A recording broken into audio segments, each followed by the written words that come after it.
Across Asia and the Middle East, the vision was clear: high-tech eco-cities designed as the utopian future of human architecture.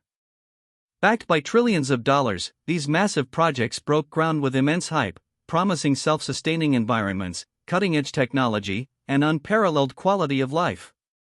Yet, for many, that promise has dissolved into stark reality. Our investigation reveals how severe engineering flaws, logistical isolation, and economic collapses turned these futuristic dreams into modern ruins, leaving behind vast, empty monuments to ambition and miscalculation.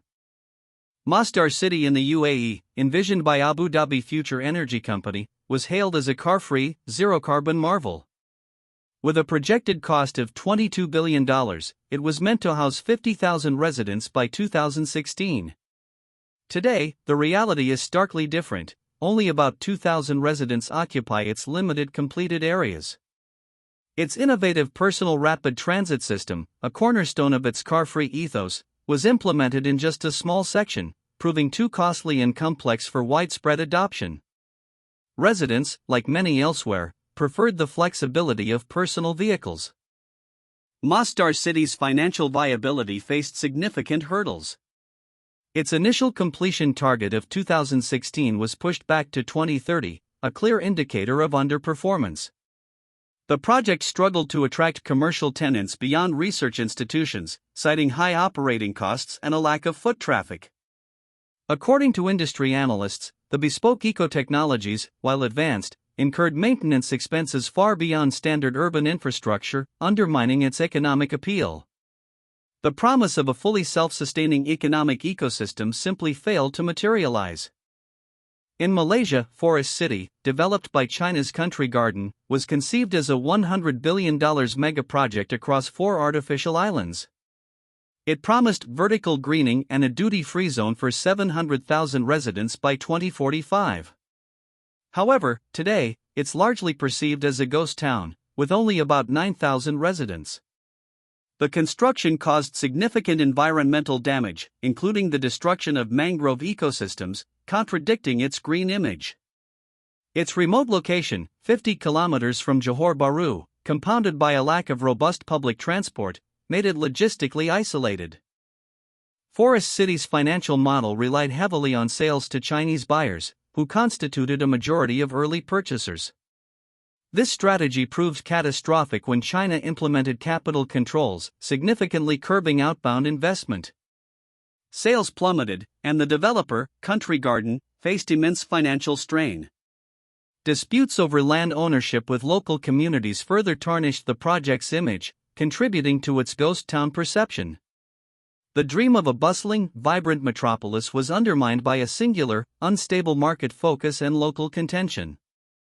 Perhaps the most ambitious and controversial is Neom in Saudi Arabia. The line, its flagship component, is envisioned as a 170 kilometers long, 500 m high linear city, projected to cost $1 trillion within Neom's overall $500 billion budget.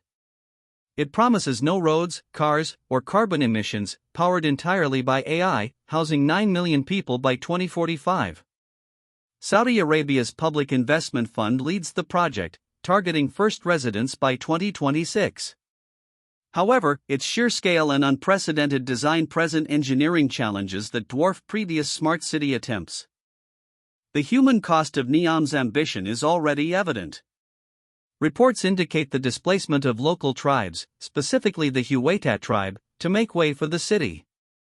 Human rights organizations have documented abuses, including forced evictions and harsh sentencing for those who resist. Questions also persist regarding the feasibility of its vertical living model and the immense energy and material resources required for its construction. As one critic noted, the dream of a perfect future often ignores the present realities of its creation. Even successful smart cities face an uphill battle. Songdo International City in South Korea, a $35 billion project near Incheon Airport, boasts Cisco-powered smart infrastructure and pneumatic waste disposal. With 190,000 residents, it's nearing its planned 300,000, yet early perceptions often called it soulless. High initial residential vacancy rates and slow commercial uptake underscored challenges in creating a vibrant community. Despite its technological prowess, critics pointed to insufficient cultural amenities, highlighting that technology alone cannot build a city's soul. A recurring structural blunder in these projects is logistical isolation. From Masdar City's limited PRT to Forest City's remote islands, many were designed as self-contained entities, often detached from existing urban networks. This neglect of integration into broader infrastructure, particularly public transport, forced residents to rely on cars, negating green ambitions. This fundamental flaw made daily life inconvenient and deterred businesses, contributing significantly to their emptiness and hindering the very livability they promised. Financially, these cities often chased an economic mirage. Projecting massive populations and commercial activity, they overlooked the exorbitant operating costs of their bespoke smart systems and green infrastructure. Masdar's high maintenance expenses, coupled with Forest City's over-reliance on a single foreign market, illustrate this vulnerability.